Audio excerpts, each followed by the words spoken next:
Dobrý deň a vitajte. Sám som bol prekvapený, keď som počas prípravy na dnešné rokovania zistil, že už je to 15 rokov od ostatnej a v zásade jedinej oficiálnej návštevy bulharského ministra zahraničných vecí na Slovensku, takže som dvojnásobne rád, že môžem privítať môjho kolegu Daniela Mitova, s ktorým máme vynikajúce vzťahy a samozrejme my sa stretávame minimálne raz mesačne na pôde európskych inštitúcií, ale samozrejme nič sa nevyrovná takejto oficiálnej návšteve. Chcem zdôrazniť aj to, že je veľmi dôležité, že kontakty medzi bežnými ľuďmi v našich krajinách sú veľmi intenzívne. Bulharsko je niekde na 3., 4. mieste ako destinácia našich turistov, ktorých počet prevyšuje 80 000, blíži sa k 90 000 a to je veľmi obľúbené miesto pre Slovákov, ako veľmi dobre viete. Máme veľa spoločných záujmov, veľa sme toho spoločne prežili, spája nás členstvo v Európskej únii, členstvo v Severoatlantickej aliancii, takže je množstvo tém, o ktorých treba hovoriť a o ktorých sme aj hovorili a okrem politickej spolupráce spomeniem energetiku, spomeniem eurofondy, či napríklad prezbrojovanie armády. Naša ekonomická spolupráca sa rozširuje, objem vzájomného obchodu dosiahol 0,5 miliardy eur, ale vidíme priestor pre ďalšie prehlbenie spolupráce, pre zvýšenie objemu vzájomných investícií. Bulharsko bude v Sofii na jeseň tohto roka otvárať technologický park a máme záujem rozvinúť spoluprácu aj v oblasti informačných technológií, startupov, inovácií. Pokiaľ ide o zahranično-politické témy, samozrejme hovorili sme o situácii na Ukrajine, ktorá sa nás oboch našich krajín veľmi úzko dotýka. Balkán, východné partnerstvo. Bulharsko je krajina, ktorá je priamo zasiahnutá migráciou v dôsledku krízového vývoja na Blízkom východe, v Iraku, v Sýrii, takže to je tiež jedna z tém, ktorej sa venujeme na európskej pôde, ale hovorili sme o nej aj s môjim kolegom dnes. Osobitnú pozornosť sme venovali energetickým témam a projektu eString. Využili sme dnešné naše rokovanie k tomu, aby pán minister a jeho delegácia dostali veľmi detailný briefing o tomto projekte a bol aj témou stretnutia môjho kolegu s predsedom vlády. Vnímame veľmi silný diverzifikačný aj tranzitný potenciál tohto projektu aj pre Bulharsko. Hovorili sme aj o spolupráci vo formáte Vyšehradskej štvorky a V4+, kde Bulharsko sa zúčastňuje celého radu konkrétnych aktivít v tomto formáte. No, ďalšia z tém, ktorá nás spája, je nadchádzajúce predsedníctvo našich krajín v Európskej únii. Naše prichádza o 2 roky skôr, takže sme v polohe odovzdávania skúseností už v tejto prípravnej fázi a samozrejme aj následne. No a poslednú vec, ktorú chcem povedať, ktorú som povedal aj na našich rokovaniach, je, že Slovensko, ktorej krajinou veľmi hlboko, plne a úspešne integrovanou do všetkých úrovní Európskej únie, Slovensko podporuje vstup Bulharska do šengenskej zóny voľného pohybu. Ďakujem pekne.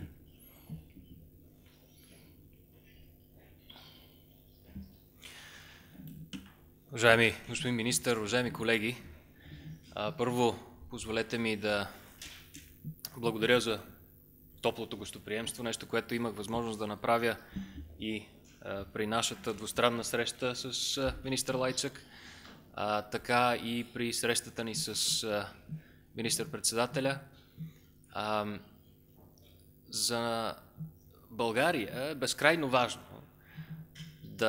да поддържаме все по-интензивни двустранни отношения с Словакия. Не само защото нашите държави са близки, не само защото тук живеят и работят много, много българи и ние сме безкрайно благодарни на словашкото правителство и на словашкия народ за това, че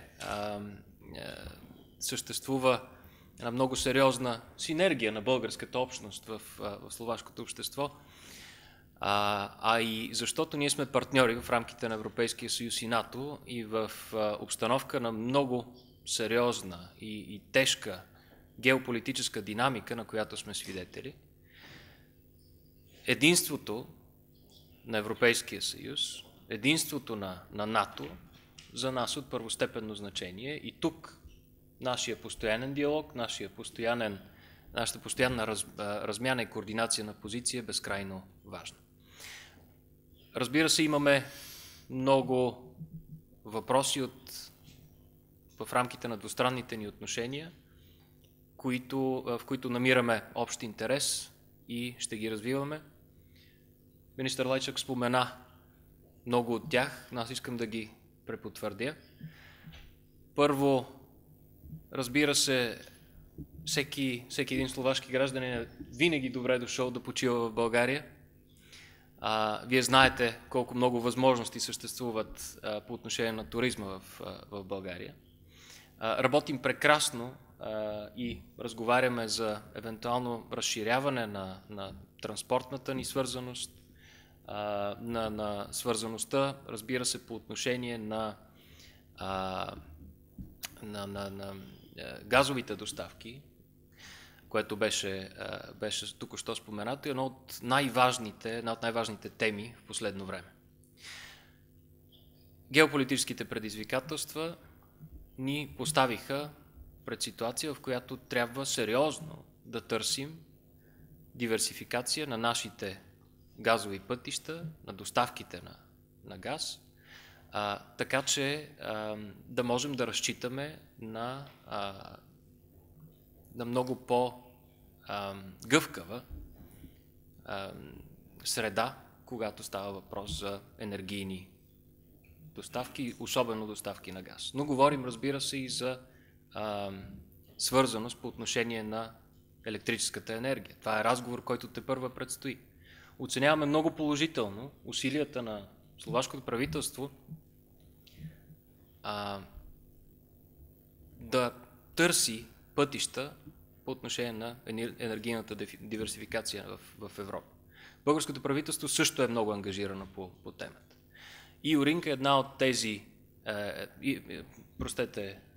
Истринг е един от тези проекти, които дават реален шанс държавите от Източна Европа да бъдат снабдени с газ от различни източници и на много по-добра цена. Продължават, разбира се, експертните разговори, но до момента ние оценяваме много положително техния ход. България естествено работи в други направления по отношение на газовата интерконективност с Гърция, с Румъния, така че да можем да осигурим и реверсивност на доставки от други източници посока Словакия и съответно в Западна Европа. Благодарим безкрайно и оценяваме подкрепата, която словашкото правителство оказва на България по отношение на българското членство в Шенген. България е готова да бъде държава член на Шенгенската зона. Ние се справяме прекрасно като външна граница на Европейския съюз. Подложени сме на много сериозен миграционен натиск и бежански такъв, но смея да заявя, че имаме много солидно стоене като държава външна граница на Европейския съюз и ще продължаваме да вървим по този път и да бъдем надеждна външна граница, да бъдем надежден партньор в рамките на Европейския съюз при тази много сложна политическа обстановка в Близкия изток.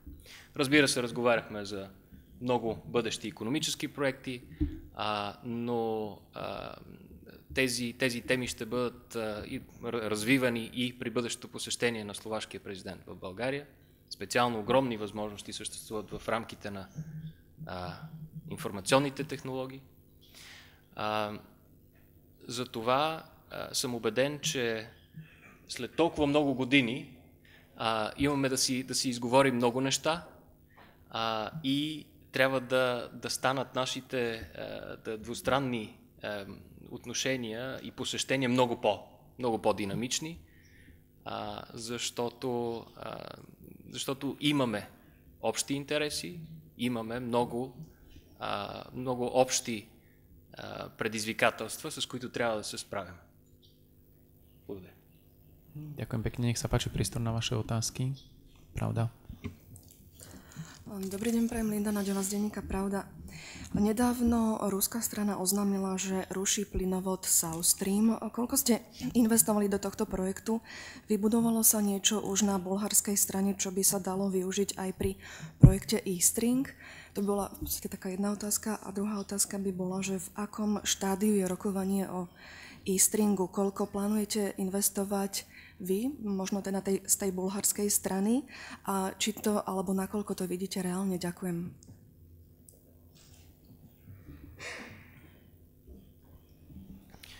Първо, тук трябва да направим следното уточнение. Заявката за спиране на Южен поток е само политическа до момента. Чисто технически Южен поток не е спрян. Ние нямаме нито денонсиране на междуправителственото споразумение, а компанията, смесената компания, продължава да съществува и да работи. Издадени са всички разрешителни за строителство, така че до момента има само политически заявки, нищо повече. В момента няма да влизам в подробности по отношение на това каква сума е инвестирана от българска страна, но геополитическата обстановка ни принуждава, а и не само, това е в полза, разбира се, на всички държави членки, да търсим диверсификация, да търсим пазар, който е динамичен и който създава възможности за доставки на газ от различни източници, за да не зависим от един източник. Който и да е той. Винаги зависимостта от един източник поражда проблеми. Всичко може да се случи. Затова тази интерконективност, тази свързаност за нас е безкрайно важна. А колко е готова България да инвестира, е въпрос, на който можем да отговорим след като се проведат всички експертни разговори и се уточнят техническите детайли.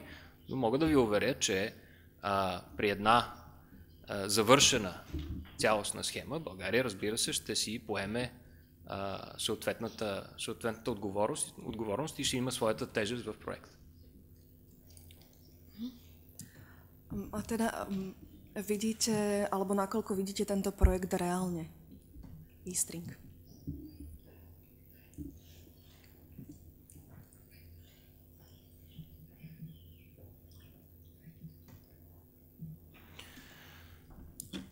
Дали е реален или не, може да се каже след като завършат всички експертни разговори, но от това, което ние виждаме до момента, то изглежда повече от реален. Изглежда като проект, който може да осигури онази свързаност изток, запад и север-юг, която ни е нужна. Тя е нужна на цяла Европа, тя не е нужна само на нас. Но това е един от проектите с много сериозна заявка да се превърне в нещо реално и истинско, което може да ни даде възможност за това да не се притесняваме за доставките на газ и самият газ, който достига до нас, да е на много по-добра цена. България в момента плаща най-скъпият газ в Европа. Ние зависим от един източник и плащаме най-скъпия газ. Това трябва да се промени и ние търсим всякакви начини тази ситуация да бъде променена. Това е не само в полза на България, това е в полза на всички останали партньори. Интерконективността на България с Гърция и с Румъния ще осигури тази свързаност юг-север, север-юг, която ни е нужна. И ще осигури не само доставки през Истринг посока Румъния, България, Гърция и другите държави от региона, а ще осигури и възможност за реверсивни доставки юг-север, посока Западна Европа през Словакия, така че да може да бъде гарантиран и газ, който да има друг произход. и да достига нашите партньори от Западна Европа. Ďakujem pekne. Ďalšia otázka TASR. Mikrofón, ale si zapnite. Dobrý deň, tlačová agentúra Slovenskej republiky. Pán podpredseda vlády, chcel by som sa spýtať, teda keď už kolegyňa načala e-string, ak by ste mohli ešte doplniť teda pohľad na e-string aj v súvislosti s tým, že včera teda materiál ohľadom plynovodu e-string bol predmetom rokovania vlády.